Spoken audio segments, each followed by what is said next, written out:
Ja, hallo zusammen. Ich freue mich, dass Sie zur 16. Episode wieder zugeschaltet sind. Pferdeflüsterer zeigen, wie die Führung geht. Ja, das Wort Pferdeflüsterer kennen wir aus verschiedenen früheren Geschichten. Es gibt ja den ganzen Film dazu über eine Person, die das wohl sehr, sehr gut konnte. Ja, aber nichtsdestotrotz ist es auch so, dass es auch andere ganz gut können und man kann es durchaus auch lernen. Pferde sind, wie man hier vielleicht so ein bisschen sehen kann, Fluchttiere. Sie folgen der Herde, sie folgen dem Instinkt und seit 65 Millionen Jahre Evolution und Überleben in der Natur haben das Pferd, wie man es heute kennt, geprägt.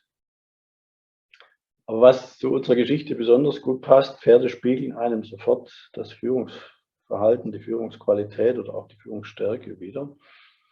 Schon innerhalb von wenigen Sekunden bekommt man eine Reaktion und das ist manchmal gut und manchmal weniger gut, aber wie gesagt, das sind die Pferde ganz klar und ganz einfach gestrickt.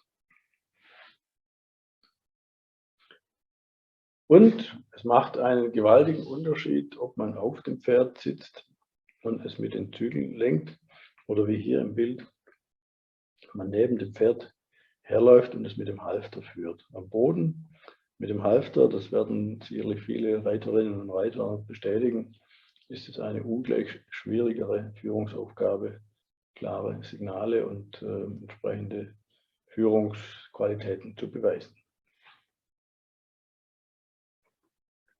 Pferde reagieren sowohl auf nonverbale als auch verbale Kommunikation, wie hier beim Reiter im Gelände, sind diese wahnsinnige harmonische Eleganz sichtbar. Wer schon mal in Marbach oder in Lumülen zugeschaut hat, der weiß, wie schön diese Perfektion aussehen kann zwischen Reiter und Pferd, diese Symbiose.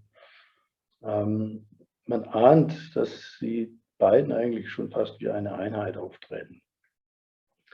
Nur als Laie, und das bin ich einer, als Laie, wenn man das nicht mal gezeigt oder gesagt bekommt, erkennt man diese sensiblen Hilfen, die der Reiter einem Pferd gibt, meistens gar nicht. Ein Druck mit dem Knie, ein sanfter Zug am Zügel, ein leichter Touch mit dem Unterschenkel.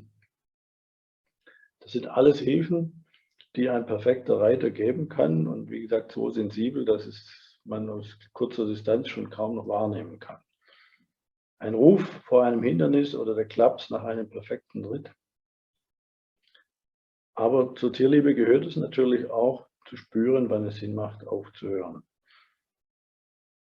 Ich will diesen Vergleich gar nicht groß ausbreiten, aber jeder kennt ihn. Den Ritt auf einem toten Pferd sollte man nicht gar nicht mal anfangen, sondern eben am besten das Pferd rechtzeitig aus dem Turnier, aus dem Wettbewerb nehmen. Sie wissen, was gemeint ist. Und jeder, der sich ein bisschen mit Pferden beschäftigt hat, gute Reiter und Pferdeliebhaber wissen, dass wie lange dauert es tatsächlich, bis man das Vertrauen eines Pferdes gewonnen hat. Aber wenn, dann reiten beide sozusagen durch dick und dünn. Was kann man jetzt beim Führen von Pferden, also von sogenannten Pferdeflüsterern auch lernen? Vielleicht ganz kurz noch als Exkurs ein Blick in die Geschichte. Viele Feldherren, aber auch viele gute Führungskräfte sind in jungen Jahren an bzw. mit dem Pferd ausgebildet worden. Und den Einsatz und die Notwendigkeit von kommunikativen und sozialen Fähigkeiten lernt man eben ganz besonders auf bzw. am Pferd. Wie spreche ich es an? Wie muss ich mich zu dem Pferd stellen? Wie darf ich es berühren? Es braucht also viel Empathie und natürlich auch ein Fachwissen über die Pferde. Dem Pferd muss sozusagen die Absicht des Handelns, diese Botschaft klar und vor allem kongruent sein. Ansonsten folgt es nicht. Und das kennen Reiter, die eben im Gelände vor allem unterwegs sind.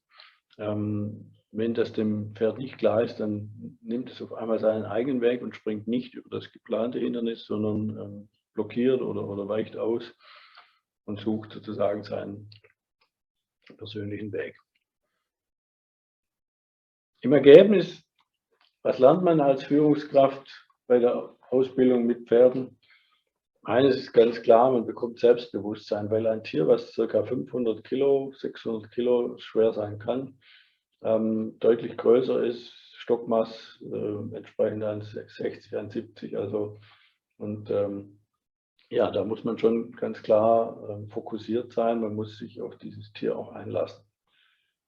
Wie schon vor ein paar Sätzen gesagt, die Fähigkeit, Vertrauen aufzubauen, ist natürlich ein wichtiges Element. Das Stichwort Empathie gehört hier natürlich auch dazu. Aber auch so im Volksmund der bekannte Satz, mal die Zügel locker lassen, diese Führungskompetenz und trotzdem mit eben kleinen Hilfen, kaum sichtbaren Hilfen, Wege vorzugeben oder auch den Richtungswechsel anzudeuten. Das ist eben hervorragende Führungskompetenz, die man auch an Pferden üben und lernen kann. Und last but not least gehört als ein Ergebnis auch noch dazu, dass man mit Pferden ein perfektes Sozialverhalten lernen kann. Ich bringe den Punkt nochmal, der mir immer in Erinnerung bleiben wird: Wenn man ein Pferd korrigieren will, dann muss man das entsprechend innerhalb von 7 Sekunden machen, ansonsten weiß das Pferd nicht mehr, warum und wieso es entweder gelobt oder bestraft wird.